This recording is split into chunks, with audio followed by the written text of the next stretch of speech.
Hey y'all, it's a beautiful spring day out here. You can hear the blackbirds are chirping and the wind is blowing a little bit, but I thought I would take you all out to show you kind of a tour of the barnyard and our cattle handling facilities, to show you a bit how we do things here. We'll take you first over to where we currently have the cows who are still expecting. Really fortunate this year that there's so little moisture. It's not good for crops and hay and pasture, of course, but man, for having calves, nice dry pens and sunshine is the way to go. So these gals have this nice big pen to themselves, and over here is where they can get even a little more wind protection and some water. We have another pen here we're not using at the moment, but it's nice to have a little extra space if we need to have some separation for any reason. And then just beyond this pen here, we've got the boys. Keep all the bulls separate, and they've got ground hay feed and silage as well, and some shelter back here in the back. You can see we got air conditioning there in the shed just ahead. And if we come this way, we'll have a look at barn number 1. So up until this year, I've only ever used this barn just ahead of me for calving. So here we are at the back of barn number 1. Come through the door here, and got pen space in here. Everything's a little dirty right now, only because it's actually so nice out. We haven't been keeping any pairs in here, but we've got just ahead our fresh straw, and you can easily quickly bed any of these if we're expecting to bring somebody in.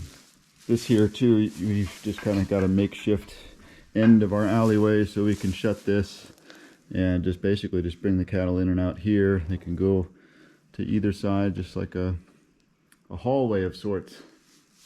Big stack of square bales. It's so nice when we have the cattle in here just to have some time together. I usually keep a pair, fresh born calf with her mother, in a pen all to themselves for generally 2 days, 3 days, and sometimes longer. It often depends on the weather.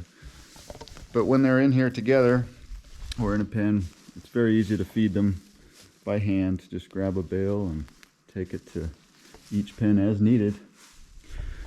Back here on this side, we will have this set up differently at different times in the year, but this alleyway stays here pretty permanently.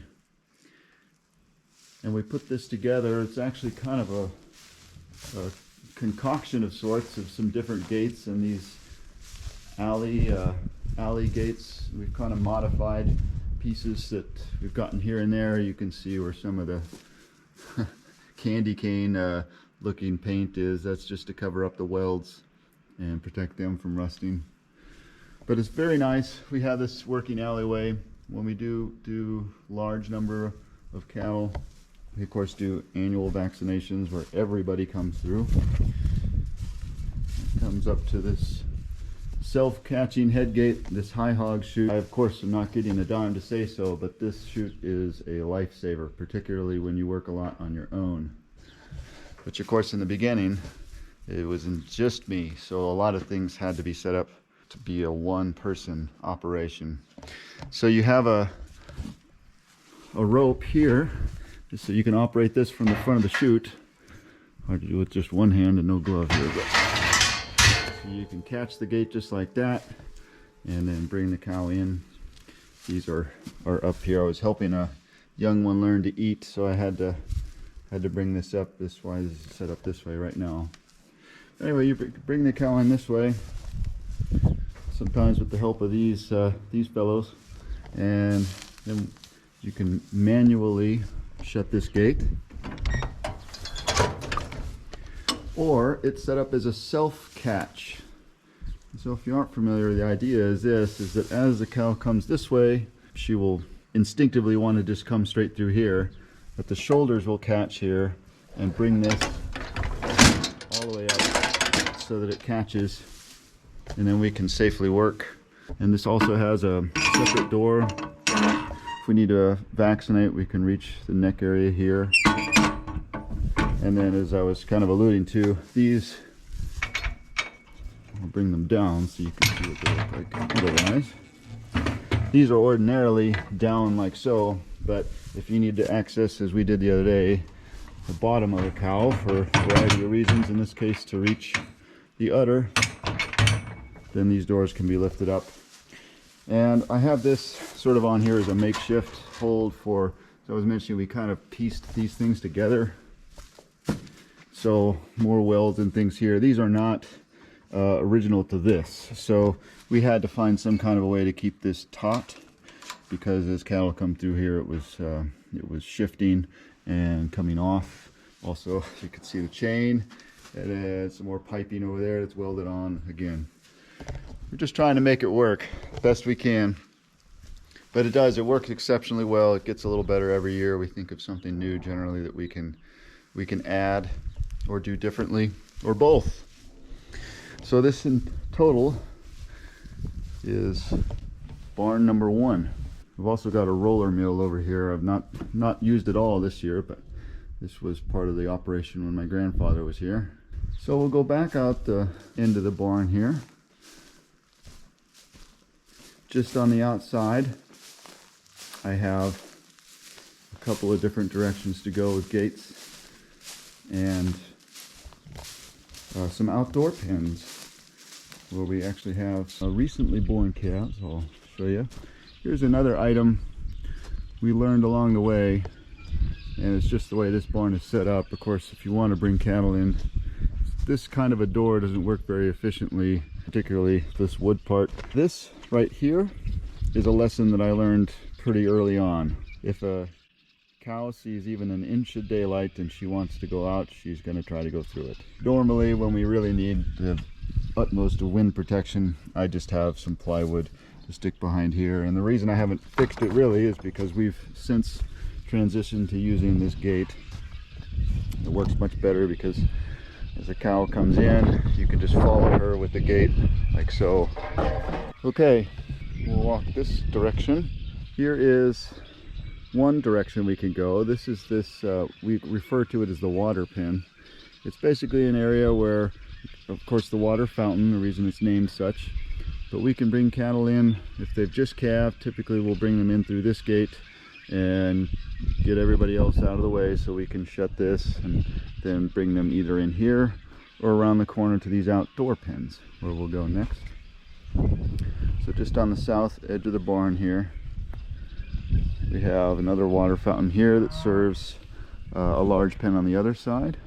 But these are my single pens here going down this old alleyway. And here we have little fellers. These are each of these are 2 days old now. This one at the end is actually several days old, but just wanted to make sure this was a first calf heifer, and just making sure that everything goes well with her and her calf. But he's doing just fine as he's making his way over for a meal. And so the way that we work with the cattle here is, I mentioned, we keep them together for usually a couple of days or longer. So we'll bring hay out of the barn to feed them here daily, and then for water we'll bring them over either to this fountain over here, or at the other end we have another fountain, and we just walk them down to the end of the alley here. And right here I have a fountain that has access actually from 3 sides. So here at the end of the alleyway, you can kind of see where we were looking at from the other side. These are cattle that are in this larger pen still expecting, and the bulls there. And here is where, in my grandfather's time anyway, this was the primary chute. It still works just fine, but of course you can see we've been just sort of storing some building materials here. We've just kind of built all of this in the last couple of years, trying to reinforce so that this isn't damaged. And of course that chute I showed you in the barn, we work everybody up there. This pen is the remaining number of first calf mothers to be, and I usually keep them separate just because they don't always know exactly what's going on when they have their first calf. We've been very lucky this year. Mostly everything's just gone very well, very well. So pretty soon we'll probably actually move these gals in with the cows so that everybody who's expecting is all just in one pen. That transition just takes place each year, a little bit differently, but always in the end wind up the same way, with a smaller and smaller number of mothers expecting and a larger pen of pairs, which is what we're looking at straight ahead here. Just off to the side and through here around back behind the pair pens are some late calves, and also some cows who were not bred, or unfortunately every year we'll have some loss. We just sort everybody off into a separate pen, with the idea being that we always have a pen of what we presume our mothers to be, so that they always have their own space. So we've got this lane that can feed into this pen from either this end or that end, and same thing with this water pen here, or straight through to the big pen on the other side. And of course all channels lead to the barn, which is it's very important that that's integrated. Okay, so we'll move on to the pairs now, and to show you the other barn. Okay, so we're on the pair side of the gate now, and we'll make our way down to barn number 2. Got this area built in here with a gate to shut. For this is the, of course, largest pen of all, and that's where we're transitioning all of the pairs. So every cow down here has a calf at her side, and that comes up, feeds up to here. This is currently the only source they have for water.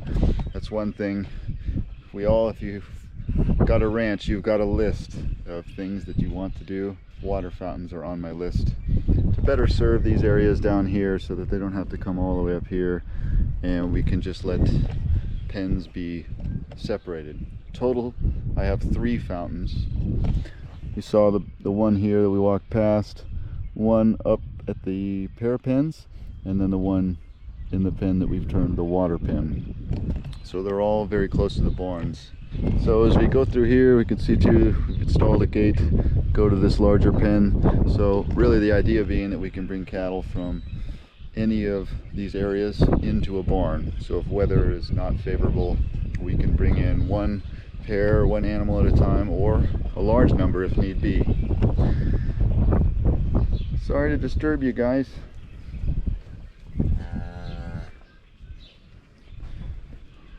Mom is just making sure we're not up to anything we shouldn't be.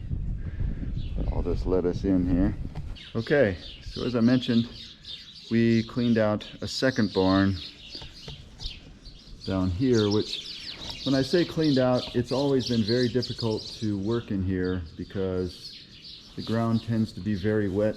You can actually see along here, it's actually very dry as compared to normal. We'll see a little water at the other end, but normally this is inundated in the springtime with water, and so it's been a little difficult to clean, to get in here without getting stuck and move everything. So there was typically a lot of manure in here, and just to explain, that actually worked out okay when we did want to use the barn, because it was quite high and dry. So that part was good, but it made it difficult to use it for anything other than just to bring in, if we had to bring everybody in for a storm or something. So at least we had it for that.